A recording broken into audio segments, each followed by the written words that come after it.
Donc, on va commencer. Ouais, allez. Donc bonjour à tous. Voilà, on est ravis d'accueillir Déborah Bédoc, qui donc est une ancienne élève du master MTI qui s'appelait GTI à l'époque. Donc on est vraiment ravis de vous recevoir parce que alors pour ceux qui ne la connaissent pas, elle a déjà une carrière longue comme le bras. Je vous invite à aller voir son LinkedIn. Vous pourrez constater la variété des expériences qu'elle a pu avoir, autant dans les télécoms, la food tech, l'entrepreneuriat, le, le mentorat, etc. Enfin, c'est vraiment très intéressant. Du consulting aussi, dans des domaines très très variés, allant, j'ai envie de dire, de la santé aux télécoms, à la food, comme je disais. Euh, et donc, elle va un peu nous éclairer sur qu'est-ce qu'on fait pendant 20 ans après avoir fait le master MTI. Donc, je pense que voilà, ça peut être très intéressant pour ceux d'entre nous qui ne sauraient pas encore sur quel pied danser pour le début de leur carrière, de voir un peu tout cet éventail de possibilités. Euh, pour ceux qui découvrent, pour ceux qui découvrent le master MTI aujourd'hui, je vous invite à aller sur notre page LinkedIn et à vous abonner. Vous aurez toutes les infos du master, également donc les prochaines conférences que nous organiserons. Sur YouTube, vous avez les replays des anciens talks. Voilà. Pour ce qui est plus de la conférence d'aujourd'hui, surtout n'hésitez pas à poser des questions. Vous avez le petit picto lever la main. Voilà, j'essaierai toujours d'avoir un œil dessus et d'essayer d'un peu distribuer la parole. Vous avez aussi le chat. Je vous invite le plus possible à allumer votre caméra, surtout si vous posez une question. Je pense que c'est toujours un peu plus sympa de voir à qui on parle. Et voilà, je pense que vous avez toutes les infos pour bien démarrer cette conférence. Déborah, je vous laisse la parole. Ah oui, pensez tous à éteindre votre micro quand même pour éviter les bruits de fond désagréables. Voilà. Eh ben, merci Thomas pour cette belle intro. Donc, j'espère que je vais être à la hauteur de vos attentes à tous. Donc, d'abord, je remercie Valentine qui m'a mis en contact avec le master et puis Jérôme qui m'a aidé à préparer cette session et puis donc Thomas et toute l'équipe autour de cette conf. Et puis, je suis super heureuse d'être avec vous aujourd'hui parce que oui, comme le disait Thomas, il y a 20 ans, ce qui forcément ne me rajeunit pas, j'ai été diplômée du DESS Gestion de la technologie et de l'innovation, donc l'ancêtre de votre master. Et puis pour moi, c'est là que tout a commencé. Et donc, je vais vous raconter un petit peu ce qui s'est passé pendant 20 ans.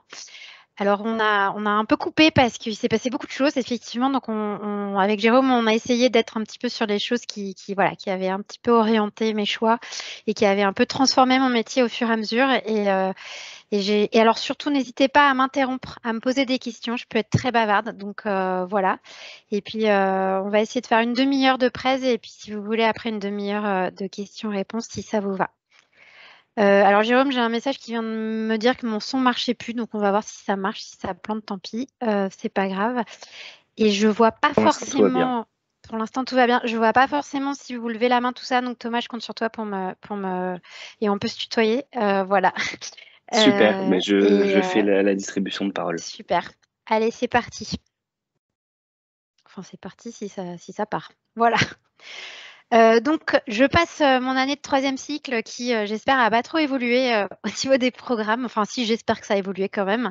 Et puis, mes 2 premières années, juste pour info, c'était un CDD chez Cisco Systems. Et je vous emmène directement donc, à mon premier vrai job chez SFR. Donc, c'était en 2002. Alors, en 2002, juste pour vous remettre dans le contexte, on avait encore des téléphones WAP et GPRS. Et effectivement, on utilisait le WAP et on rêvait d'avoir des téléphones comme celui que vous voyez en bas à gauche. C'est un T68i avec un accessoire qui s'appelle une iCam et c'était le premier téléphone qui permettait de prendre des photos. Alors, ça vous emmène loin, mais moi, à votre âge, je rêvais d'avoir ça. Donc, j'espère que ça vous fait sourire. Voilà, donc en 2002, j'arrive chez SFR, on me donne un T68i, je suis très, très contente, vraiment super contente. Et puis, j'apprends mon premier métier, ce que je vous disais, le métier de chef de produit. Alors, en quoi ça consistait? Bah, tout simplement, c'était de spécifier des services pour les intégrer dans les terminaux mobiles, les rendre fonctionnels et créer les offres, à savoir positionnement, prix, fameux 4P, faire le BP pour tenter de justifier que ça serait rentable, etc. Et puis donc, comme j'étais sur la vidéophonie, je faisais partie d'une équipe qui travaillait sur le lancement de l'UMTS, donc qui deviendra après la 3G. On était un peu comme des stars parce que les services sur lesquels on travaillait, c'était vraiment inédit et révolutionnaire. Alors là aussi, j'imagine que ça va vous faire sourire, mais à l'époque, FaceTime, ça n'existait pas. Il y avait donc cette promesse de pouvoir voir son interlocuteur dans un téléphone et ça, c'était quand même plutôt réservé à James Bond. Donc quand on arrivait en tant que chef de produit visio, croyez-moi, c'était assez la classe. Donc pendant 2 ans, on travaille sur ce lancement de la 3G et je précise que ce travail, c'était vraiment de travailler sur le bon fonctionnement du réseau, de la transmission des services, sur l'ergonomie, mais on va parler des usages après, mais vous verrez que les usages, c'était pas tellement notre préoccupation à ce moment-là, quand on était chef de produit. Alors en 2004, c'est parti. On lance la 3G avec tambour et trompette. Et puis, pour vous replonger dans l'époque, je vous passe un extrait de journal télévisé.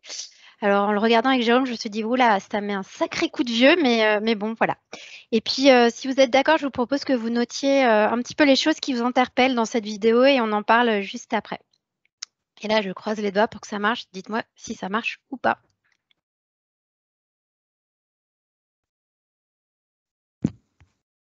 On n'a pas le son. Ouais, la Vous vidéo n'avez pas de marche, on son. n'a pas le son. OK, donc C'est c'était ce que souvent je le problème craignais. quand. Voilà, alors, vous m'excusez à 2 secondes. On a beau tout préparer, c'est le fameux effet démo. Je pense qu'en fait, Teams coupe le son au bout d'un moment quand on n'est pas en projection. Alors normalement, ça devrait être bon. Je reviens un petit coup en arrière. Et c'est reparti. Bon, j'espère que je vous ai fait rêver avec tout ça. Donc, est-ce que vous voulez réagir? Qu'est-ce qui vous a interpellé dans cette vidéo? Soyez pas timide, hein.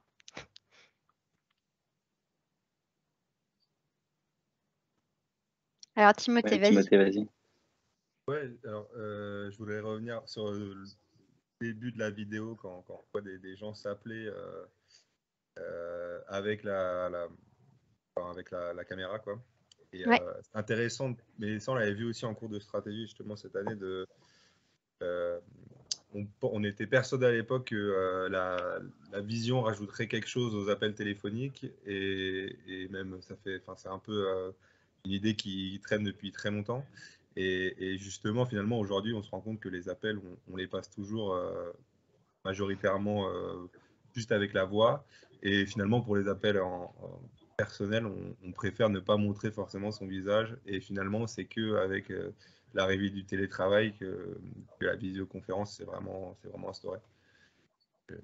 C'est quelque chose qui m'avait marqué. Ouais, écoute, tu mets le doigt sur quelque chose qui est vraiment qui me fait en fait faire une bonne transition. C'est vrai que, comme je vous le disais tout à l'heure, les usages, c'était pas trop notre sujet. Et je te confirme, hein, la visio, ça a été un énorme flop. Donc, que j'assume complètement. Je me permets de vous couper 30 secondes. Il y avait Colette aussi qui voulait réagir. Ok, vas-y, Moi, Colette. ça permettra peut-être de faire une réponse groupée. Ouais. Et moi, je voulais juste dire aussi que ce qui m'a interpellée, c'est que c'était il n'y a pas si longtemps que ça, et voir comment ça a aussi évolué rapidement, comment on utilise maintenant très facilement un appel en FaceTime, etc. Donc peut-être pas dans le monde de l'entreprise, mais en tout cas, le fait que c'était il n'y a pas si longtemps que ça et que ça évoluait très très rapidement. Donc c'est ça qui m'a interpellée directement. Ok. Il y a d'autres réactions? Je ne vois pas de main levée encore. Ok. Alors pour vous répondre sur effectivement l'évolution et le côté visio, c'est qu'effectivement la vidéo, ça fait un flop en termes d'usage parce que comme on l'a dit Timothée, finalement, il y a pas vraiment besoin de se voir quand on s'appelle. C'est pas forcément une nécessité. Et puis 2, il faut savoir qu'à l'époque, on n'utilisait pas les mêmes technologies et la visio, c'est la seule technologie qui n'utilisait pas la data. C'était des protocoles complètement différents. Il y a des ingénieurs parmi vous, c'était du H323 et du H324. Et c'était vraiment des protocoles qui étaient donc ça donne une qualité pourrie avec de la pixelisation. Il fallait avoir des conditions réunies pour que ça marche énorme. Et donc voilà. Mais surtout, il n'y avait pas d'usage, comme l'a très bien fait remarquer Timothée. Moi, ce qui m'interpelle aussi, c'est que tout de suite, la directrice de la communication, elle nous parle d'une technologie. Donc, si vous avez bien entendu qu'on met plusieurs milliards quand même sur la table là, pour lancer ça. Et on dit, dans un premier temps, on va s'adresser à une cible qui aime la techno. Donc, ça paraîtrait un petit peu aberrant aujourd'hui de se dire qu'on lance une offre à 4 milliards pour juste cibler des happy few, des early adopters. Et elle dit, on atteindra un marché de Mars d'ici quelques années. Donc ça déjà, moi, ça m'interpelle parce qu'on a complètement évolué par rapport à ce type d'approche. Autre sujet qui m'interpelle aussi, c'est le prix des forfaits. 46 € par mois. Vous vous rendez compte, aujourd'hui, on paye... allez, si on paye, on arrive à payer du 8-9 € pour de l'illimité avec plein de données. Et là, on nous parle de 3 € et de 46 € par mois. En revanche, on nous parle de terminaux mobiles à 300 €, ce qui paraît pas si cher que ça. Bon, là, vous allez me dire que vu la tête des mobiles, voilà, mais encore une fois, à l'époque, c'était le iPhone 13, voilà, de ce que vous avez vu à l'écran, c'était de la super techno. Voilà. Mais surtout, c'est, voilà, on vous annonce du rêve avec des services dingues et c'est la data et le streaming. Et voilà, la téléphonie sur mon mobile, les jeux, la bureautique, les news en temps réel. Et tout ça, c'était vraiment révolutionnaire pour l'époque, même si pour vous, ça doit être néandertalien avec des ergonomies pas possibles. Et j'imagine que les 4 heures de musique inédite en téléchargement avec même la couverture des disques, ça vous fait pas rêver. Mais voilà, à l'époque, c'était complètement dingue.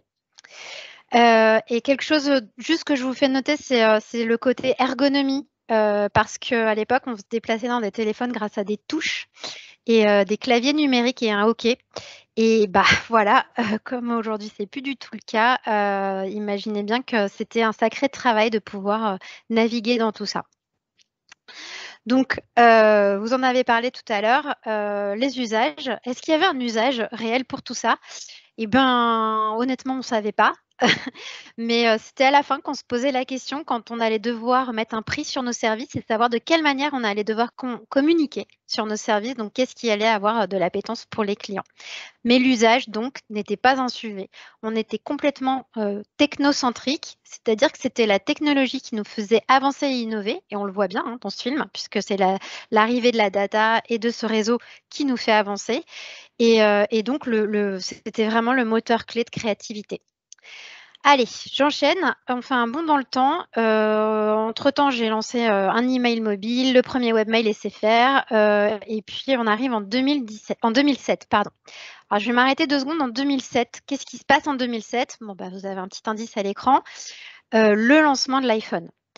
Alors, c'est pas qu'un téléphone, l'iPhone. L'arrivée de l'iPhone, ça a été une véritable transformation des usages et une véritable transformation du modèle de la téléphonie mobile. Donc, avant, c'était l'opérateur qui était maître des contenus. Il y avait des grosses équipes qui travaillaient sur les contenus chez les opérateurs. Là, c'est Apple avec son App Store qui va complètement tout chambouler et qui va mener la danse. Alors, je vous le disais, bien sûr, l'iPhone, c'est la révolution aussi des usages et de l'ergonomie. Le téléphone devient un smartphone. Ça veut dire qu'on passe du clic et des flèches dont je vous parlais tout à l'heure à l'ère du tactile. On n'a plus besoin de mode d'emploi. Alors qu'avant, on faisait des modes d'emploi. Voilà. Les terminaux et les applications, elles doivent être intuitives et accessibles à un enfant de 4 ans. Et alors, en plus, on n'a plus besoin de l'opérateur pour développer une application. Non, on peut faire ça dans son garage tout seul et le poster sur un store. Et alors, cerise sur le gâteau, on désintermédie complètement les revenus puisque c'est Apple qui va directement récupérer les contributions. Donc, c'est une grosse transformation de nos métiers et de notre écosystème. Donc, comme je vous le disais, tout le monde peut désormais imaginer et développer sa solution et la mettre à disposition sur des terminaux via des portails de contenu. Il n'y a presque plus de barrières à l'entrée. Donc, il y a une nouvelle typologie d'acteurs qui apparaît. C'est en partie des startups et c'est une nouvelle manière d'approcher l'innovation ou surtout au départ l'innovation dans les services. Alors attention, je ne vous dis pas que c'est l'iPhone qui a lancé toute cette vague de startups, mais en tout cas, c'est sûr que ça a accéléré ce nouveau type d'entrepreneuriat. Donc de mon côté, qu'est-ce qui se passe? Je rejoins une équipe qui s'appelle les projets pilotes et citoyens dans une nouvelle direction qui s'appelle SFR Développement. Et cette direction, en fait, c'était le premier fonds d'investissement de SFR. Et là, mon métier se transforme complètement. Je lâche mes roadmaps projets à 2 ans. Je commence à appréhender les notions d'écosystème. Je travaille principalement avec des partenaires externes. Et j'ai des roadmaps projets de quelques mois, fini les business plans, j'enchaîne des pilotes sur des sujets hyper marrants tels que portail de dons, covoiturage, e-book, ceinture cardiovasculaire connectée, robotique, concours start-up et j'en passe. Je développe mes premières applis sur smartphone, enfin je fais développer mes premières applis sur smartphone. Et puis surtout, je commence à apprendre l'ergonomie de services optimisés. On commence gentiment à parler des usages. Et peu à peu, il y a une nouvelle notion qui arrive, les besoins clients. Ça peut vous faire sourire, mais c'était nouveau. Voilà, on allait se poser la question de savoir finalement, mes clients, ils ont besoin de quoi sur leur téléphone?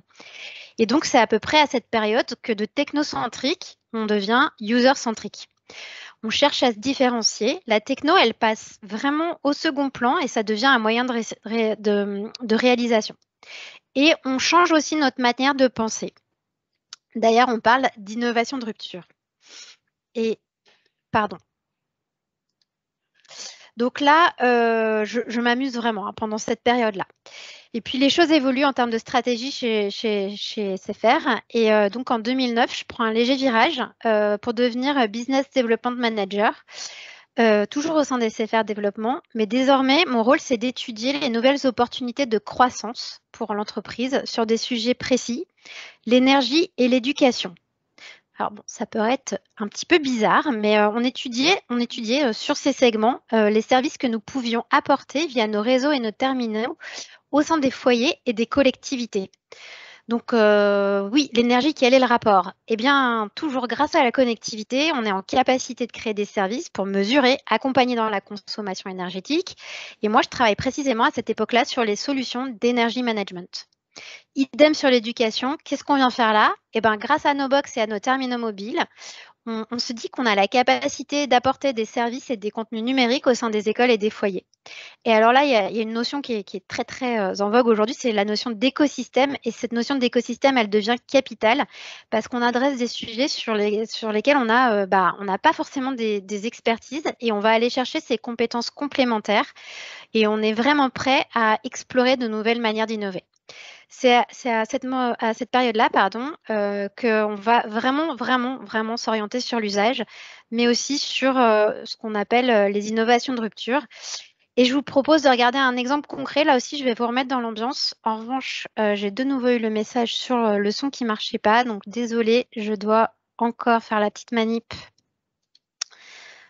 pour couper la presse. C'est pas super fluide, vous m'excuserez. Hop. Et j'espère que ça va marcher.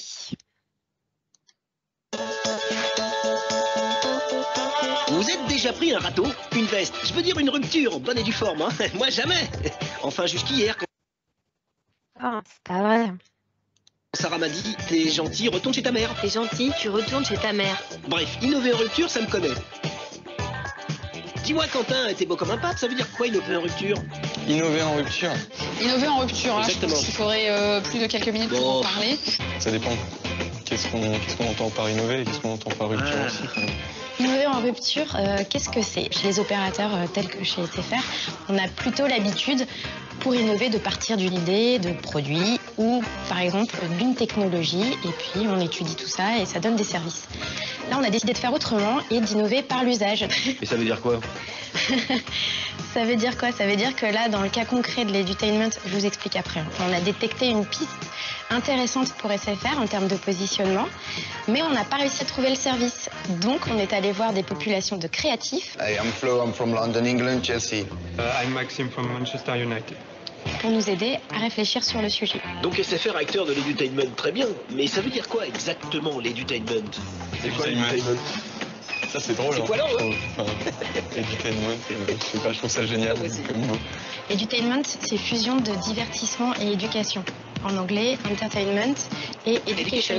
Donc en gros, ludo-éducatif. Comment apprendre en s'amusant ou s'amuser en apprenant? Mais en quoi des étudiants en design industriel peuvent-ils aider SFR sur des réflexions ludo-éducatives?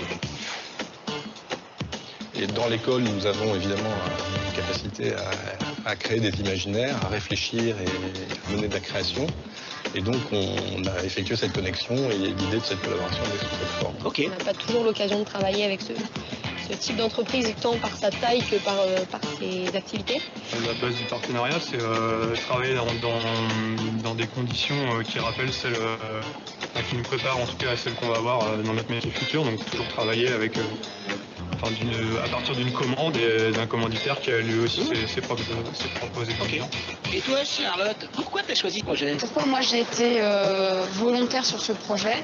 C'est parce que la pédagogie, la formation des jeunes me paraît vraiment fondamentale pour les générations à venir. Il y avait à la fois un côté, je dirais, communication avec de l'interface, voilà, un rapport à l'utilisateur et en même temps un côté objet, étant donné qu'on est dans une école de design industriel. L'UNSCI nous a intéressés parce que c'est des gens qui réfléchissent avec une logique différente de la nôtre.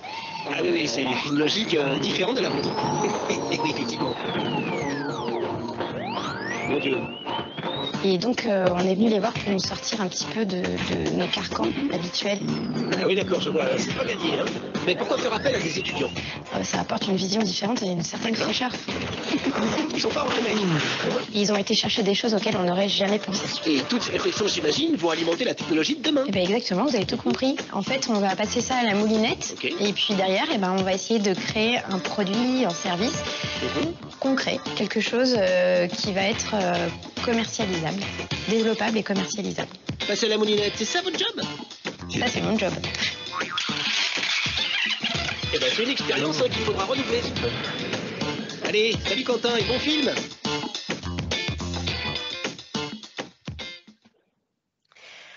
Voilà. Alors là, l'idée, c'était vraiment de vous montrer que c'était un opérateur qui allait travailler avec des étudiants en design pour réfléchir sur le ludo éducatif. C'est la typologie de choses qu'on allait faire et on remettait vraiment les besoins, en tout cas l'usage au cœur de la définition du service. Et on pourra en reparler si vous voulez, mais moi je suis stupéfaite de voir que tous les projets qui nous avaient sortis, il y en a plein. Qui sont pas par eux, hein, mais qui sont devenus des produits commercialisés après parce que ça a été designé ou imaginé par d'autres personnes. Donc voilà, donc 2009, c'est aussi le lancement en masse de la télé connectée. Donc les télés, elles deviennent intelligentes. On peut y retrouver des services, des applications, et c'est l'émergence de nouveaux concepts. Bon, là aussi, hein, c'est plus nouveau pour vous, mais vidéo à la demande, replay, jeu à la demande. En fait, la télé devient interactive, ce qui n'était pas du tout le cas avant. La télé était complètement linéaire. Donc, c'est vraiment aussi une rupture d'innovation. Et les opérateurs, via les set-top box, ils tentent de reconquérir, en tout cas de conquérir leurs clients via des applications natives et dédiées. Et donc, c'est un petit peu encore toujours poussé par la techno, mais on est beaucoup plus conscient des usages et des attentes à cette époque. Et moi, du coup, c'est pas dans un garage que j'ai eu mon idée lumineuse, mais lors d'un brainstorming avec mes acolytes des éditions Nathan. Alors, les éditions Nathan, on avait pas mal travaillé ensemble sur la partie ludo-éducative quand je travaillais sur les projets pilotes. Et donc, je vous le disais à l'instant, hein, je m'appuyais déjà sur l'expertise de mon écosystème pour travailler en intelligence collective et mutualiser nos compétences. Et c'est à ce moment-là qu'est né Dokeo TV. Dokeo TV, comment faire de la bête noire du salon de tous les parents le Graal de tous les enfants. Alors, Dokeo TV, au début, c'est des slides sur un PowerPoint, plutôt moche d'ailleurs. Ensuite, ça devient un pilote de service pour les clients Novebox SFR. Il faudra 3 ans pour passer de l'état de concept à l'état de service et bien plus encore. Je me permets juste, ouais, vas-y. Je me permets juste de vous poser une question parce que vous avez dit c'est mon idée. C'est-à-dire que c'est vous qui l'avez poussé en interne un peu style intrapreneuriat ou c'est quelque chose qui est venu plus d'en haut et vous êtes emparé du projet? Ah non, non, c'était vraiment, quand je dis mon, c'est notre, parce qu'il y avait la responsable de chez Nathan, c'était vraiment notre idée. C'est-à-dire qu'on a cogité tous ensemble, on a brainstormé, on était 3, et on s'est dit, bon, ok, c'est quoi notre prochain projet? En gros, c'était ça. Et en capitalisant sur tout ce qu'on avait vu, notamment avec les étudiants de l'ENSCI, en tous les retours projets qu'on avait vus sur les projets pilotes, etc. Nathan, à l'époque, se lançait aussi un peu dans le numérique. On s'est dit, bon, c'est quoi la bonne idée? Et c'est vrai qu'on est tout de suite parti sur cette télé interactive en se disant, cette télé au milieu du salon, voilà. Et du coup, on s'est dit, ah, attends, mais on pourrait mettre des contenus interactifs plutôt sympas. Et donc oui, c'était vraiment une idée qui est sortie de notre tête. Et au début, comme je venais de le dire, c'était des slides avec des captures d'écran moches de ce qu'on imaginait. Et donc oui, c'était vraiment notre bébé. Et l'entreprise alors, les 2 entreprises nous ont fait confiance pour travailler sur un pilote. Et comme je vous disais, nous, en 2012, on a carrément été jusqu'à créer une joint venture entre les éditions Nathan et SFR, qui est devenue donc Dokyo TV. Et cette joint venture, donc j'ai pris la direction sous tutelle de mes 2 actionnaires et j'ai monté mon équipe avec des chefs de produits SFR et des éditrices de chez Nathan. Et en 2013, on a lancé notre plateforme de service. Donc, avec une offre de contenu étendue. Et d'abord, on était sur les 9 box et après, on a été démarcher d'autres opérateurs pour distribuer notre service. On a créé nos propres contenus et on a créé, par exemple, le livre illustré raconté, tout un tas de choses que vous retrouvez dans des applications aujourd'hui pour les enfants. Et Dokyo, je pourrais vous en parler pendant 3 heures, donc je vais m'arrêter là. Mais voilà, c'était une aventure complètement dingue et certainement la plus marquante de ma carrière. On reviendra dessus si vous voulez. Alors, je refais encore un saut dans le temps. Et là, je ne sais pas si vous avez remarqué, mais on passe du digital à l'intelligence artificielle. Donc, on n'est plus dans les nouvelles technologies et dans le numérique. Ah, on parle de digital à l'intelligence artificielle. Alors moi, ça ne change pas tellement fondamentalement ma vie, hein, mais en tout cas, ça change bien les sujets sur lesquels je travaille. Je vous passe la période start-up de la food tech. Là aussi, on pourra en reparler si vous voulez. Et pour aller sur des sujets un peu plus impactants, je rejoins Manutan en 2016. Manutan, je ne suis pas sûre que vous connaissiez tous. Donc, c'est le leader européen de la vente à distance aux entreprises et aux collectivités. C'est ce qu'on appelle une ETI, une entreprise de taille intermédiaire. À l'époque, c'était 2500 personnes, présentes dans 24 pays. Pour vous donner une idée, Manutan, c'est le Amazon Business européen. Et donc, je les rejoins en acceptant le challenge de lancer leur lab d'innovation digitale. Donc là, nouveau terrain de jeu pour moi, dans tous les sens du terme. Je découvre le e-commerce, le B2B et la supply chain. L'entrepôt, ça devient mon terrain de jeu préféré. J'adore. Et puis, c'est surtout un moment où je vais découvrir les méthodologies agiles et notamment le fameux design thinking. Donc, c'est des méthodes qui ont été écrites, mais comme vous l'avez vu dans tout ce que je viens de vous raconter, c'est un petit peu ce qu'on était en train de faire avant, mais ça a été processisé. Et donc, je découvre tout ça. Donc, je travaille sur les missions du lab et puis je crée en quelque sorte un outil au service des équipes Manutan. Et puis, j'aide aussi Manutan à s'ancrer dans son écosystème en tant qu'acteur innovant auprès de ses clients et de ses partenaires. Et ça, c'est vraiment nouveau pour eux. Je vous ai mis la slide qu'on utilisait à l'époque pour dire voilà ce qu'on vous propose.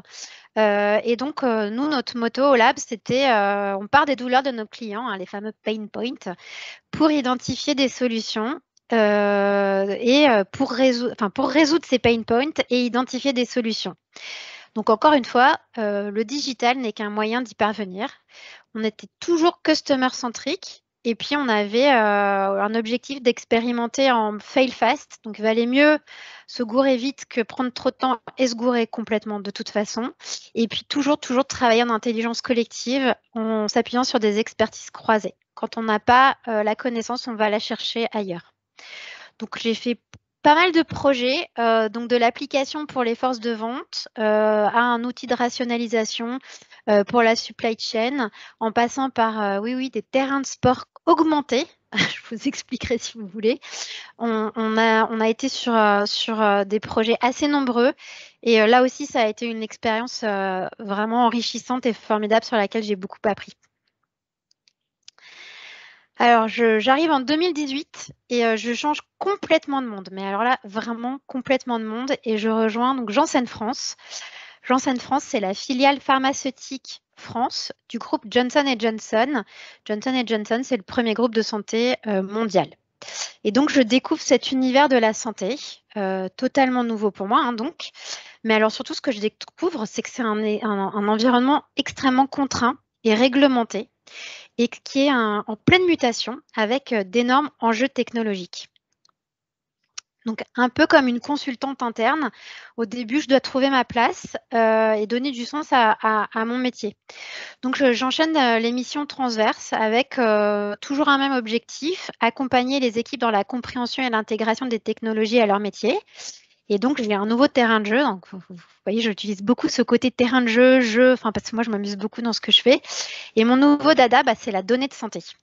Alors, la donnée de santé, c'était quand je suis arrivée, et c'est toujours un sujet crucial qui impacte à plusieurs niveaux la chaîne de valeur de l'industrie pharma. Et avec la donnée, inévitablement, il y a de nouveaux acteurs qui arrivent et notre écosystème se transforme et se densifie toujours plus de jour en jour. Donc, on évolue également avec tout cet écosystème et cette technologie pour interagir au mieux avec nos nouveaux partenaires. Et donc, on s'investit dans de nombreux projets. Donc, c'est assez naturellement que la notion d'open innovation s'établit également. Et au travers de ces partenariats innovants, nous, on accélère notre courbe d'apprentissage. Hein. Comme tout à l'heure, je vous le disais, on travaille sur des expertises croisées, donc ça nous permet d'apprendre en même temps. Et puis, surtout, on a à cœur de s'engager aux côtés de nos partenaires pour améliorer la prise en charge et le parcours de soins des patients, parce que c'est ça la finalité de tout ce qu'on fait dans le labo. Donc, on est également extrêmement investi dans différentes initiatives pour contribuer à faire de la France un leader en innovation en santé et en intelligence artificielle. Et c'est pourquoi vous verrez après qu'il y a pas mal de projets sur lesquels on travaille, où il y a des partenariats publics-privés. Donc, concrètement, à quoi ça ressemble des projets d'open innovation dans un labo pharma ? Et bien là, je vous ai mis finalement une photographie de 2021 sur les partenariats innovants sur lesquels on a travaillé. Et donc, voilà, donc il y a plein de projets. Alors, j'ai pas tout fait là-dedans, hein, voilà. Mais parmi mes projets, je peux par exemple vous citer l'initiative Impact. Donc, Impact, c'est actuellement en cours. C'est un accélérateur de start-up sur la thématique des ruptures de soins en santé mentale. C'est un projet qui inclut un certain nombre de partenaires publics et privés, dont des partenaires dont on entend beaucoup parler en ce moment, tels que Paris Santé Campus. Mais on est aussi en partenariat avec France Biotech, le ministère des Solidarités et de la Santé. En fait, en tout, il y a 18 partenaires. Et donc, on attaque tout juste le programme avec nos 5 startups lauréates. Et ces 5 startups, on va les accompagner pendant 9 mois pour faire accélérer leurs projets et solutions. Et dans ce partenariat, on a vraiment un enjeu très fort sur accompagner ces solutions pour qu'elles aient le plus d'impact, que ce soit impact clinique, médico-économique, organisationnel, etc. Et c'est un peu du sur-mesure. C'est pour ça qu'on n'a que 5 startups. Et moi, je pilote ce programme. Sur le même format, j'ai participé au programme Innovaccin qui a récemment été clôturé. Donc ça, c'est un programme qui a duré une dizaine de mois, qui est à Station F avec AstraZeneca, AG2R La Mondiale et DPD Group. Et donc, on a accompagné 10 startups sur des solutions autour de la vaccination. Et comme vous pouvez le voir, une belle complémentarité en termes de partenariat, plusieurs labos, une mutuelle et un acteur de la logistique. Je peux vous parler également, par exemple, de AI4Health. Donc, AI4Health, c'est un événement dont nous sommes cofondateurs qui regroupe l'ensemble de l'écosystème de la santé autour de sujets clés, sujets qui feront la santé de demain. Et parmi les thématiques de la dernière édition, par exemple, on a abordé des sujets comme intelligence artificielle et génomique, quantique, etc. Et puis, vous pourrez demander à Valentine et Aurélien qui étaient avec nous. Donc, merci encore d'être venus. Et voilà, donc on s'investit aussi beaucoup pour faire avancer les choses. Donc, comme vous pouvez le voir sur le mapping, on a des interlocuteurs vraiment de tout horizon, hein, des hôpitaux, des académiques, des startups, des institutionnels, d'autres labos pharma. et, comme je viens de vous le dire, une belle pluralité de projets. Donc, ça peut être des appels à projets, ça peut être de la com, ça peut être des projets sur du partage de données, ça peut être voilà, extrêmement large et varié. Excusez-moi, je reprends mon cycle. Donc, vous commencez à me connaître, là, vous allez dire, bon, bah, elle va s'arrêter là quand même. Bah, en fait, bah non. En fait, ça fait 4 ans que je travaille en parallèle sur la création d'un projet de start-up. Alors, c'est une start-up donc projet qui a 4 ans, start-up qui a été créée il y a 2 ans, qui s'appelle Lunetic, et on lance la commercialisation de nos produits en ce moment. Là aussi, je vais faire court, mais en 2 mots, on se dit être des opticiens de nouvelle génération. Donc, on associe un savoir-faire d'opticien à des briques techno pour proposer une expérience d'achat de lunettes unique et inédite. Qu'est-ce qu'on fait? On réalise des montures sur mesure à partir d'un scan 3D du visage et d'un réajustement automatique de la monture avec un algorithme qu'on a créé. Et on fabrique nos montures à la demande en impression 3D au Pays Basque. Et je vous en dirai pas plus parce que là aussi, ça peut prendre des heures. Donc voilà, et écoutez, ce que je voulais partager avec vous, en tout cas, c'est pas ma vie, mon œuvre, hein, parce que c'est vraiment pas l'objet, mais vous montrer la diversité d'expériences qui va se présenter à vous, et puis surtout la possibilité que vous aurez de saisir ces opportunités. Donc c'est de l'apprentissage permanent, et moi personnellement, c'est ce qui m'anime. Et puis parce que donc la technologie, vous l'aurez compris, c'est un moyen, mais c'est un moyen qui arrêtera jamais de nous faire avancer. Donc il y a encore beaucoup de choses à faire à mon échelle et des milliards de choses à faire à la vôtre. Et puis attention, c'est quand même pas le monde merveilleux des bisounours, hein. Parfois, on arrive trop tôt. Il faut faire preuve d'adaptabilité et de résilience. Mais comme vous l'avez vu aussi, on fait des bonds dans le temps en permanence. Chez SFR, on était très en avance d'un point de vue techno. Je suis arrivée dans la santé, ils étaient plutôt en retard par rapport à ce que j'avais connu moi du digital, mais ça avance extrêmement vite. Donc c'est passionnant. Je vous garantis qu'on ne s'ennuie pas et que moi, personnellement, je me suis beaucoup épanouie et amusée sur mes projets. Et pour conclure, je vous dirais que hier, on parlait des nouvelles technos. Aujourd'hui, on parle d'intelligence artificielle. Demain, il y a de bonnes chances qu'on parle du quantique. Donc, à suivre. Voilà. Merci pour votre attention et j'espère que vous avez plein de questions et que je n'ai pas été trop longue. Voilà. C'est à vous. Merci. Marie, vas-y. Oui, j'ai pas fait exprès de lever la main. Mais t'as quelque chose à Je voulais applaudir. Tim. Ouais, je voulais revenir sur ton parcours, Déborah. Tu as vachement changé de métier finalement d'année en année, enfin quasiment finalement tous les 3 ans, non? Ou quelque chose comme ça, peut-être. J'ai pas fait attention, mais oui. Oui, vas-y. Est-ce que c'est un choix totalement délibéré? Est-ce que tu t'es laissé porter par les opportunités? Est-ce que, comment tu le vis de changer autant de métier? Est-ce que c'est difficile? Est-ce que justement c'est difficile de rester trop longtemps dans le même métier? Enfin voilà, c'était pour avoir ton retour d'expérience. Ouais. Alors, en fait, j'ai pas vraiment changé de métier.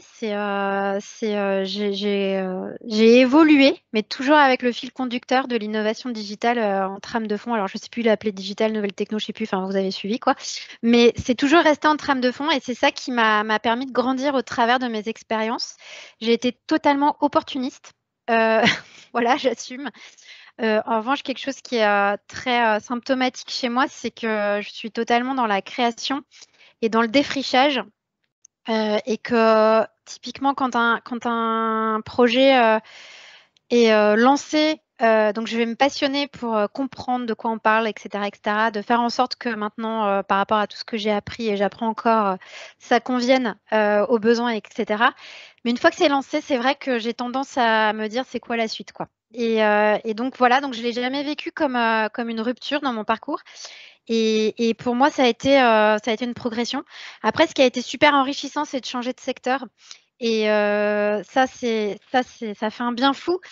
pour des profils comme les nôtres, je pense que vous avez un peu de profil comme moi si vous êtes au master aujourd'hui, c'est que c'est génial. À chaque fois, on découvre je parle beaucoup de terrain de jeu parce que c'est ça. On réapprend pas tout parce qu'on arrive quand même avec de l'expertise. Et ça, c'est chouette aussi, c'est qu'on arrive avec des choses à donner et on apprend plein de choses. Et ça, c'est quelque chose qui fonctionne bien. Donc, je l'ai pas vécu comme quelque chose de compliqué. Et j'ai toujours, voilà, ça s'est toujours bien passé. Modulo, la pharma, où ça a été plus compliqué pour moi parce que il y a une barrière à l'entrée qui est assez grande. C'est un secteur en soi et j'ai dû apprendre beaucoup de choses. Voilà. Donc, je me suis rendu compte que tous les secteurs dans lesquels j'étais avant, c'était assez simple finalement d'innover. Et là, dans la pharma, j'ai appris ce que c'était les contraintes en termes de réglementation, en termes de tout ça. Et on ne peut pas faire ce qu'on veut. Et donc voilà, il y a eu un apprentissage un petit peu plus long. Et c'est pour ça que je parlais de résilience aussi. Apprendre à se dire, donc ça, non, ça va pas être possible. Ou alors d'essayer de comprendre, mais de bien comprendre le secteur dans lequel j'étais, ça a été un petit peu plus long et moins facile que les autres, je dirais. Voilà. Et en tout cas, sur mon CV, ça n'a jamais été un handicap. Jamais. Ça a toujours été parce que je raconte assez bien l'histoire. Là, je vous ai fait des jumps, mais quand je le raconte,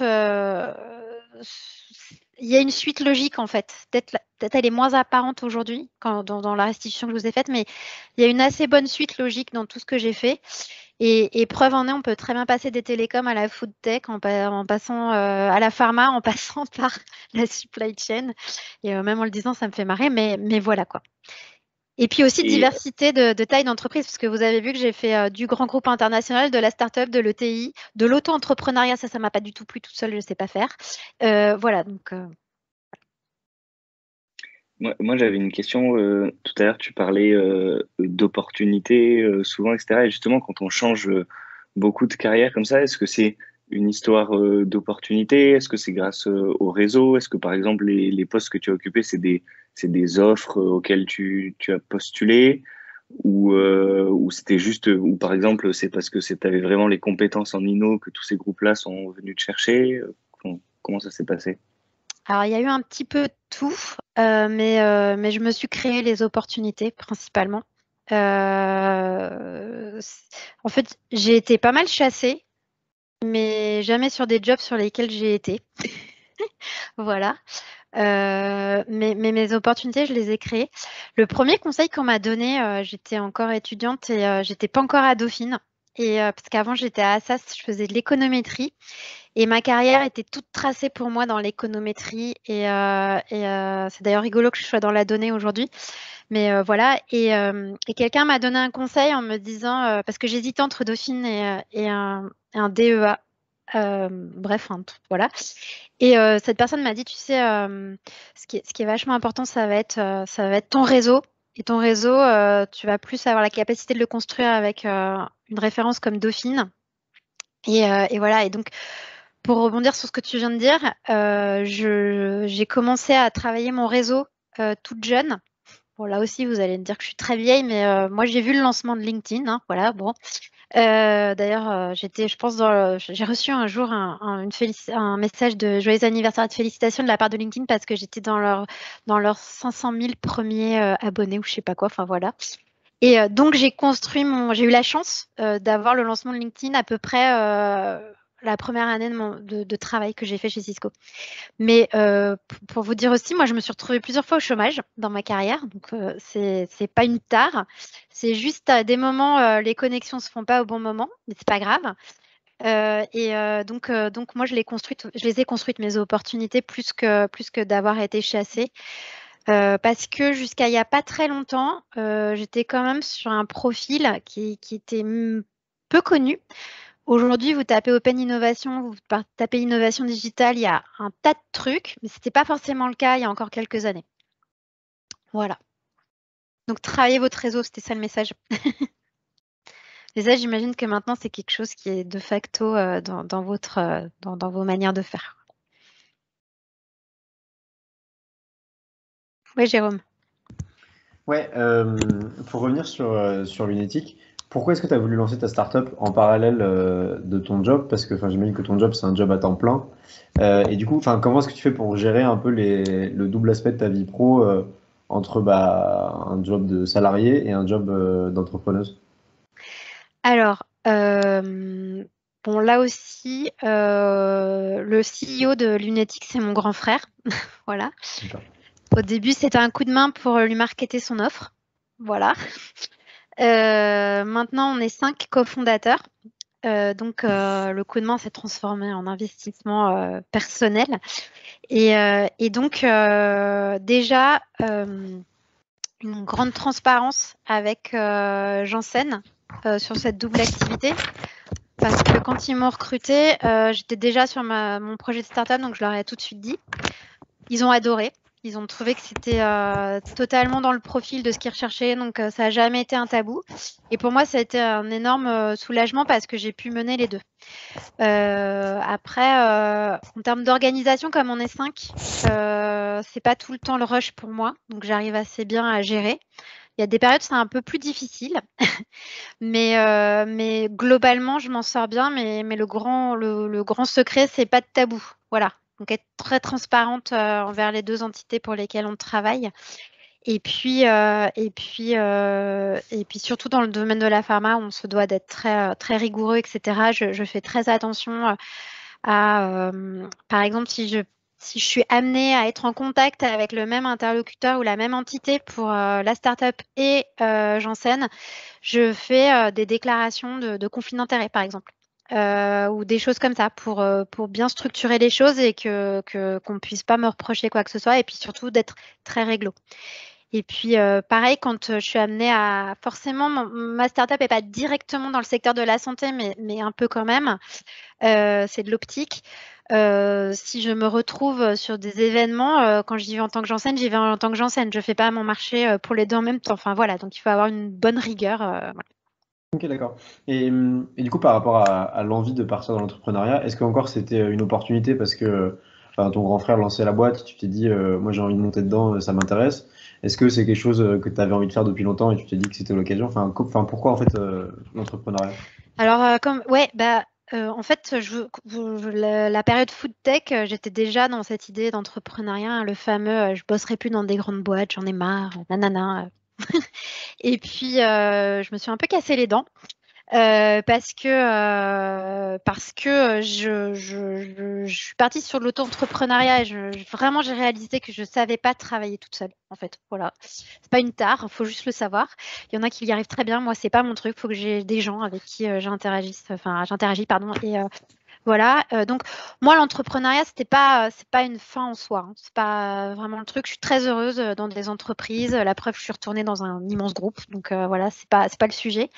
Non, là, ça a été aussi par opportunité parce qu'il y avait tous les ingrédients qui étaient réunis. Un peu de techno, un peu d'usage, un peu de fun, de peps. Voilà, ça s'est présenté comme ça et j'étais partie pour vraiment m'investir à 100%. C'est juste que là, l'opportunité de Janssen s'est présentée et quand on fait le type de métier qu'on fait, quand on arrive dans le secteur de la santé, ça donne quand même un vrai sens à ce qu'on fait. Enfin voilà, même si on se dit qu'on va être le tout petit grain de sable, et ben au final, au bout de la chaîne, ce sont des patients, des vies, voilà. Et je vous assure que c'est dans notre quotidien et donc quand on fait de l'innovation digitale, etc. Ça donne beaucoup de sens. Donc je me suis lancée dans Janssen. Je savais pas comment tout ça allait se passer. Bon, ça va faire 4 ans, donc ça se passe bien. Et j'ai envie de lâcher ni l'un ni l'autre pour l'instant. Voilà, c'est un mariage heureux, je dirais. Ok, d'accord, merci. Je sais pas s'il y a d'autres questions. Moi, je vais peut-être revenir sur quelque chose que tu disais, parce qu'en fait, dans ta présentation, par rapport au métier que tu as fait au début et puis là, vers la fin de ta carrière, vers la fin. Attends, excuse-moi, j'ai pas fini. Hein. Excuse-moi. C'était juste que, en fait, au début, du coup, avec la 3G et les services, vous étiez très technocentré. Puis après, tu dis qu'il y a l'apparition de quel est l'usage qu'on va faire de la technologie. Et puis après, encore un peu plus tard, il y a l'apparition du besoin de l'utilisateur. Donc, en fait, que tu as vu ça évoluer. Mais après, est-ce que tu ne penses pas que ça existe aussi aujourd'hui des secteurs ou des boîtes qui sont encore très technocentrées. Enfin, moi, l'exemple que j'ai, c'est la 5G, où en fait, ça a été poussé sur le marché et les applications pour l'utilisateur, pour l'instant, elles sont enfin, presque inexistantes, en tout cas à mon sens. Oui, ça continue à faire avancer certains secteurs, certaines industries, la techno. Il y en a pour lesquels c'est fondamental, parce que la technologie, voilà, il faut qu'ils suivent. D'ailleurs, c'est un des trucs de l'open innovation, hein, c'est dire, voilà, quel est le driver, pourquoi je dois aller chercher des expertises, est-ce que c'est crucial pour moi pour avancer, etc. Donc, si c'est des expertises technologiques là. Et pour en revenir à ton point de 5G, bah, la 5G, on voit bien que c'est un espèce de levier marketing, surtout commercial. C'est un peu comme les nouveaux iPhones qui sortent tous les ans, qui lavent plus blanc que le précédent, mais au final, on ne sait plus trop ce qu'ils font de différent. La 5G, c'est un peu pareil. Il y a un moment donné où, sur certains secteurs, en tout cas, il n'y a plus trop de levier parce qu'on est très content de ce qu'on a, je dirais, voilà. Et donc la 5G, voilà, je pense que pour eux, c'était plus un argument commercial qu'autre chose. Et d'ailleurs, on n'entend plus trop parler de cette fameuse 5G. Et voilà. Mais ce qui n'empêche pas aux opérateurs de la déployer, hein, j'imagine. Mais voilà. Ok, d'accord. Merci.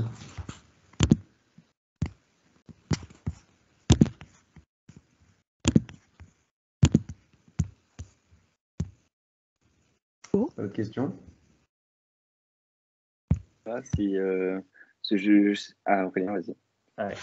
Oui, j'y vais. Alors, c'était un peu pour revenir sur le côté pharmaceutique. Est-ce que cette abondance de normes, de régulations, aussi, comme tu as dit, du conflit d'intérêts, est-ce que ça change la méthode d'innovation, ou alors est-ce que c'est simplement des contraintes supplémentaires avec lesquelles il faut composer pour malgré tout innover? Alors, comme tu le dis, ça ne change pas du tout les méthodes. On fait du design thinking, on fait plein de choses. On fait des partenariats innovants avec plein d'acteurs. En revanche, comme tu le dis aussi très justement, on fait avec. Voilà, donc on est très précautionneux sur la façon dont on fait les choses avec nos interlocuteurs, avec qui on parle, etc. Parce que c'est encore une fois très encadré. Donc on est très respectueux de tout ça, mais ça ne nous empêche pas d'innover, ça ne nous empêche pas aujourd'hui de vraiment travailler sur la santé du futur, de travailler sur, je vous le disais, l'IA et la génomique, de travailler, voilà, on fait avec. Et on ne contourne pas parce que ce n'est pas un secteur dans lequel on contourne, au contraire, c'est un secteur dans lequel on s'applique et on fait attention. Et ça ne nous empêche pas, encore une fois, d'innover, que ce soit dans le parcours de soins, que ce soit dans la collecte de données. Juste pour précision, tout ce qui est R&D au niveau recherche moléculaire, etc., ça se passe plutôt au niveau du global de nos entités. Donc moi, je ne suis pas sur ces sujets-là. Je suis sur vraiment la fin de la chaîne. Donc ce que je vous disais autour des écosystèmes, du parcours de soins, de la collecte de données de santé, etc., etc. Mais voilà, donc on compose avec. Et au contraire, on innove beaucoup et surtout, on va assez vite. C'est un secteur qui évolue extrêmement rapidement. Je parle de la santé en général, hein, pas que de la pharma. Mais qui a un petit train de retard quand même. Timothée, je vois que tu as encore une question. Oui, alors je ne sais pas si tu vas pouvoir y répondre, parce que, je vais poser ma question. En fait, ma question, c'était particulièrement en France, en fait, on a toujours pensé, notamment avec l'Institut Pasteur, Sanofi, qu'on était, on est quand même parmi les meilleurs, mais qu'on était les leaders mondiaux. Je ne suis pas dans le secteur, mais c'est l'impression que j'avais en termes de vaccination, tout ça. Finalement, on voit avec la crise récente que ce n'est pas forcément des entreprises françaises qui ont trusté le gros lot, qui ont eu le vaccin en premier. Voilà. Est-ce que tu as l'impression que, alors même si Janssen a sorti un vaccin, est-ce que tu as l'impression que dans l'écosystème, en tout cas français, il y a une remise en question où on essaye avec ça va réveiller ou faire changer les méthodes d'innovation dans l'écosystème français en général? Je ne sais pas si tu peux répondre à ma question, mais c'était une curiosité. Alors, il y a beaucoup de choses dans ta question. Je ne peux pas répondre à tout. Certaines, je ne sais pas quoi te répondre. Et d'autres, Tout ce que je pourrais dire, c'est qu'aujourd'hui, on a un gouvernement qui a vraiment décidé de faire de la France un leader en innovation en santé, en intelligence artificielle aussi, qui a énormément de moyens qui sont mis à disposition par le gouvernement pour accompagner que ce soit des industriels ou des startups ou des fédérations, etc. Et surtout, il y a une grosse, comment dire, il y a une grosse motivation assez vertueuse entre les acteurs pour travailler ensemble. Et moi, c'est ça que je constate. Donc, je crois que la France, c'est un pays qui innove. Il y a ce qu'on voit et il y a la réalité. Donc, il se passe énormément de choses. C'est un terrain extrêmement fertile, en tout cas en santé, où il y a vraiment, vraiment des très bonnes choses. Je pense qu'il y a tous les ingrédients, en tout cas, en ce moment même.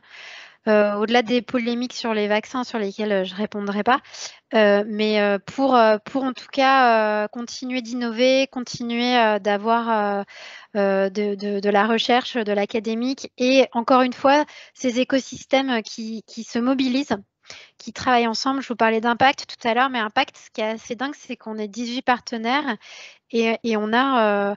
vraiment, je vous invite à aller voir un petit peu qui il y a dans la photo, mais c'est génial.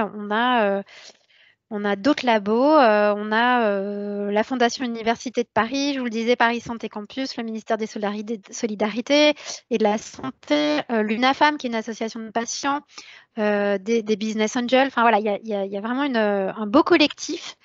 Et donc, encore une fois, des acteurs qui ont décidé de se réunir ensemble. Et dans ceux que je viens de vous citer, il y a du public, il y a du privé, il y a des gros, il y a des petits. Et pour faire avancer, en tout cas, cette dimension au niveau du territoire. Et en ce moment, il y a tout un sujet autour de l'attractivité de la France en tant que territoire, ressources, innovation, industrie, etc. Et il y a énormément de choses. On a un pays extrêmement attractif et vous avez dû lire aujourd'hui, mais les levées de fonds sont impressionnantes sur la e-santé en France. Donc, il y a de très, très belles entreprises, enfin startups qui sont en train de faire vraiment des bascules. Et voilà, on va avoir vraiment des beaux représentants qui sont en train aussi de partir à l'international. Enfin, quand je dis partir, ils partent pas, mais ils exportent leurs offres à l'international. On parle souvent de la startup Okin, qui est une startup franco-américaine qui devient un acteur assez conséquent sur les sujets de la donnée et de l'IA. Et il y en a plein d'autres. Donc, non, je pense qu'on n'est pas on a un pays qui booste sur ces sujets, quoi. Ok, merci pour ta réponse. Moi, j'ai une question sur plus la partie santé. Alors, moi non plus, c'est pas du tout mon domaine, j'y connais vraiment pas grand-chose.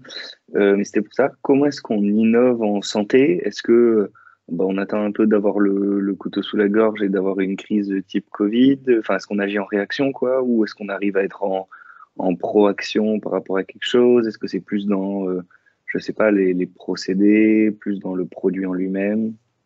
Enfin, comment ça se passe? Alors non, on n'attend pas d'avoir le couteau sous la gorge. Encore une fois, le contexte Covid, c'est une première dans l'histoire de l'humanité. Donc, on va pas prendre cet exemple-là parce qu'il est trop particulier. L'innovation, c'est l'ADN de la pharma. Donc, c'est vraiment l'ADN puisque la recherche et développement, c'est le cœur, c'est le poumon des laboratoires pharmaceutiques. C'est vraiment que... Voilà. Et donc, ils sont en recherche et en innovation constante. Sur ma partie plus innovation digitale, là non plus, on n'attend pas d'avoir le couteau sur la gorge. Donc, comment ça se passe? Eh bien, on va... c'est comme dans les autres secteurs, on va voir quels sont les besoins. Si on prend les exemples des parcours de soins, on travaille beaucoup avec le terrain, ce qu'on appelle le terrain, donc les hôpitaux, les médecins, les patients, d'où les associations de patients, pour voir finalement sur un parcours de soins quelles vont être les problématiques, comment la technologie va pouvoir y répondre ou pas, parce qu'il n'y a pas forcément une réponse dans la technologie. Et puis derrière, c'est du design thinking, hein, tout pareil. Hein. Enfin, donc voilà. Et derrière, eh bien, on va faire comme dans les autres secteurs. On va chercher les bons partenaires parce qu'on n'a pas tous les cœurs de métier présents dans un labo pharma. Donc, puis ça dépend du labo pharma aussi. Et de est-ce que c'est un siège, est-ce que c'est une entité filiale, etc. Donc, il y en a qui ont des factories. Enfin, nous, on a une factory en l'occurrence. Et donc, on va travailler tout ça pour faire de l'innovation et porter ça auprès d'un patient, enfin des patients en tout cas. Ça peut être de l'innovation au niveau de la donnée de santé. Donc aujourd'hui, on travaille, comme je vous le disais, beaucoup sur tout ce qui s'appelle données de vie réelle. Donc la donnée de vie réelle, elle va nous permettre de travailler sur plusieurs choses. Par exemple, la réelle efficacité de nos médicaments une fois qu'ils sont commercialisés, leur impact, mais aussi bien comprendre la qualité de vie des patients autour de leur traitement. Donc, il y a le traitement, c'est une chose, mais il y a aussi la vie du patient dans sa globalité. Et il y a aujourd'hui des multitudes de données sur lesquelles on peut capitaliser. Et c'est un des gros enjeux aujourd'hui de tous ces acteurs dont je vous parlais, de tous ces écosystèmes, c'est comment on arrive à tous être vertueux ensemble pour travailler sur finalement ce recueil des données et donner du sens à ces données, etc., etc. Donc voilà, là aussi on est en innovation et donc c'est toujours pour faire avancer la santé et faire avancer l'accompagnement de nos traitements, etc., etc. Merci beaucoup. J'en profite parce que je vois qu'il y a une question dans le chat d'Aïcha qui nous dit: avec un tel parcours, as-tu des regrets, petits comme grands? Je crois pas que j'ai des regrets. Il y a certaines. En fait, j'ai créé des liens très forts dans toutes mes entreprises. Donc, parfois, j'ai dû laisser des personnes derrière moi. J'en ai gardé plein, heureusement, mais c'est plutôt le côté humain. Voilà. À chaque fois, ça n'a jamais été dur pour moi de lâcher les projets, mais ça a été dur pour moi de lâcher les personnes. Voilà. J'ai pas vraiment de regrets, je crois. Non. Je me suis jamais trop posé la question. Voilà. Dokeo TV, par exemple, ça a été un choix compliqué pour moi de lâcher Dokeo TV, mais le contexte faisait que il était temps de partir. Mais je l'ai regretté parce que j'avais pas tout à fait fini le lancement de ce projet, enfin ce à quoi je voulais l'amener en tout cas. Et c'était un environnement hyper fun. Et puis j'étais jeune maman à l'époque de 2 enfants et du coup c'était un environnement très épanouissant. Donc Dokeo TV, c'est pas que j'ai un regret de l'avoir lâché, mais j'ai un regret de ce que c'est devenu parce que c'est un projet qui finalement a capoté. Enfin voilà, sans moi, je tiens à le préciser, après moi. Et ça, c'est un regret pour moi en termes de service. Voilà, j'aurais bien voulu aujourd'hui pouvoir continuer à utiliser Dokeo TV avec mes enfants, mais voilà. Sinon, non, j'ai pas de regrets et je suis vraiment super heureuse aujourd'hui d'être dans la santé. Merci beaucoup. Avec plaisir. Et justement, pour revenir sur Dokeo TV, enfin, je ne sais pas si d'autres personnes ici partagent ce que je vais dire, mais j'ai l'impression que personne n'a jamais vraiment réussi le truc de l'edutainment. Enfin, nous, on a tous utilisé, voilà, Adibou, mais bon, on y a joué quoi, 2 après-midi. Dokeo TV, moi, enfin, c'était un peu plus tard. J'ai l'impression que nous, on était déjà un peu plus vieux quand même, donc on l'a pas forcément connu. Là, pendant le confinement, ils avaient lancé tous les trucs, ça s'appelait Lumni ou Lumi, un truc comme ça. Ouais. J'en ai regardé par curiosité. Bon, voilà, j'ai pas trouvé. Enfin, je me disais vraiment qui se met comme ça devant sa télé à écouter ça. Thomas, t'étais plus dans la cible de Lumni. Hein. Non, bien sûr, mais c'était juste, c'était vraiment par curiosité. Non, et je trouvais ça vraiment pas. C'était pas vraiment dans l'entertainment quand même. C'était vraiment un prof de français qui parlait dans sa télé, dans sa caméra. J'ai l'impression que personne n'a réussi ce pari, voilà, de l'edutainment. Écoute, je suis pas tout à fait d'accord parce qu'aujourd'hui, les enfants font quand même de l'edutainment dans leurs applications, dans leurs jeux. C'est pas sur toutes les cibles. Donc Lumni, c'était pas de l'edutainment. Hein. Lumni, c'était Enfin, moi, je parle de ce que j'ai vu au moment du confinement, parce que pour le coup, je l'ai utilisé avec mes enfants. Et c'était vraiment des profs à la télé. Donc, c'était pas censé être fun. Ils apportaient une petite touche d'interactif. Franchement, c'était pas mal. C'était un bel effort pour un truc qui a été fait au lance-pierre en last minute. Donc, voilà. Moi, je crois que l'edutainment, il y a eu beaucoup de choses. Donc, à Dibou, c'était un peu l'ancêtre de l'edutainment. Dans Dokeo TV, ce qui a planté, c'est pas forcément, encore une fois, les contenus. C'est que c'était une offre payante beaucoup trop chère, selon moi. Et puis, ce qui a planté dans Dokeo TV, en toute humilité, c'est la stratégie et le fait d'avoir 2 actionnaires aux antipodes. Donc, un acteur de l'édition, un acteur du digital, ça fonctionne pas de la même manière, ça n'a pas la même vision.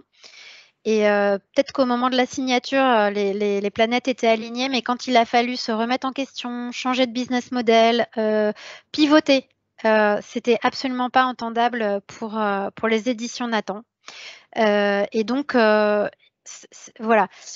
Donc, l'edutainment, je partage pas forcément ton constat. Moi, je pense qu'aujourd'hui, en tant que maman, j'utilise des choses. Bon, mes enfants, enfin, ouais, non, si, ils utilisent pas mal. Et là, pour le coup, les tablettes ont énormément apporté. Et c'est vrai que si tu parles de l'edutainment sur PC, bon, les CD-ROM et tout, ouais, ça c'était du flop parce que pas assez d'ergonomie, justement. Alors que sur les tablettes, aujourd'hui, tu as une pléthore d'applis qui sont des applis apprenantes, qui sont plutôt sympas et les enfants aiment bien. Ok, d'accord. Non, mais c'est très probable que je me trompe. Non, je ne dis pas que tu te trompes, je dis juste que je partage, pas forcément. Ouais. Et par exemple, quand j'étais sur les projets pilotes et citoyens, on avait fait une appli qui s'appelait Mémomat brevet.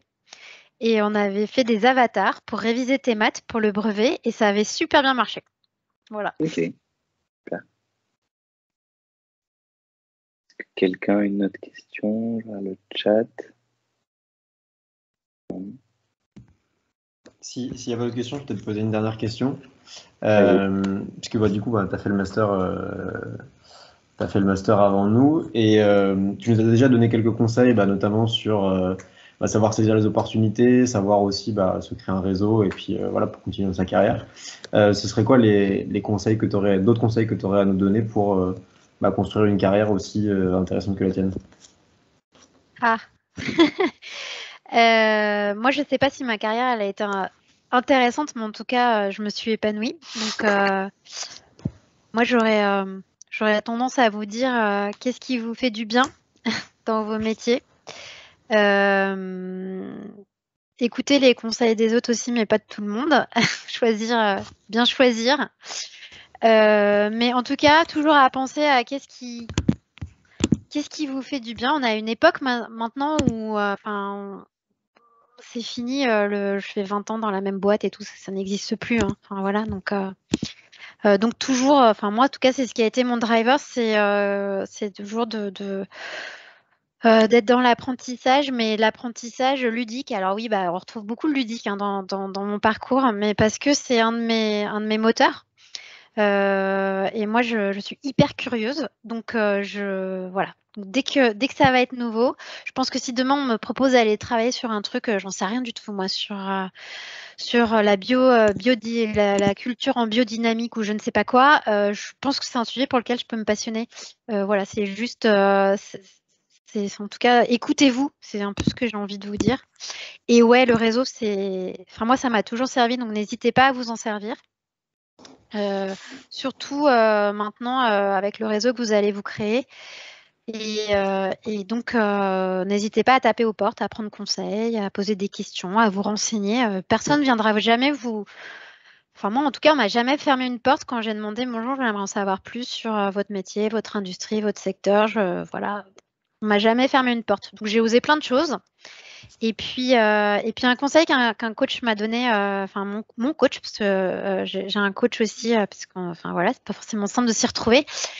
C'est quand je me cherchais un peu, c'était quand je vais taper à une porte, il faut que j'ai un rebond derrière. C'est-à-dire que quand je rencontre quelqu'un, je sors du rendez-vous avec les informations que j'étais venue chercher et puis une autre personne à contacter pour capitaliser sur mon réseau et construire ma toile en quelque sorte. Voilà. Ok, d'accord. Merci beaucoup. En tout cas, moi, ma porte vous sera toujours ouverte sur LinkedIn. N'hésitez pas. Et je vous invite vraiment à regarder dans vos réseaux les boîtes qui vous intéressent, qui est connecté à ces boîtes, comment vous êtes connecté à ces personnes. Et aujourd'hui, ça marche vraiment bien comme ça. Et donc, voilà quoi. Et amusez-vous surtout. Merci beaucoup. Donc, je pense que là, on va clore cette conférence. C'était vraiment hyper intéressant. Je pense que tout le monde en a retiré plein de choses. Pour ce qui est des prochaines conférences, la prochaine sera dans 2 semaines avec Max Molon sur le design fiction à Dauphine à 18h en salle A709. Donc, je pense que ça va être aussi très intéressant. Donc, suivez pour ceux qui sont intéressés la page LinkedIn MTI, il y aura toutes les infos, les liens d'inscription, etc. On a l'habitude, quand on fait ça en présentiel, de finir par une petite photo de groupe. Alors là, je me disais que si tous ceux qui peuvent allumer leur caméra le fassent, et je vais essayer de faire une petite capture d'écran. Comme ça permettra de voir un peu la tête belle photo de groupe. Ouais.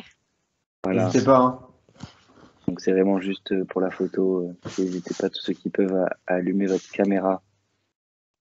En tout cas, moi, j'étais super contente d'être avec vous. Ce que j'avais expliqué à Valentine et Aurélien, c'est que je partage souvent avec d'autres masters et j'avais plusieurs fois proposé au MTI et j'avais pas trop eu de retour et du coup, ça me frustrait beaucoup parce que moi, je suis quelqu'un de très dans l'affect et donc, vous êtes la future génération de ce que j'étais il y a 20 ans. Donc, je suis ravie de partager ça avec vous et vraiment, n'hésitez pas si vous avez, voilà.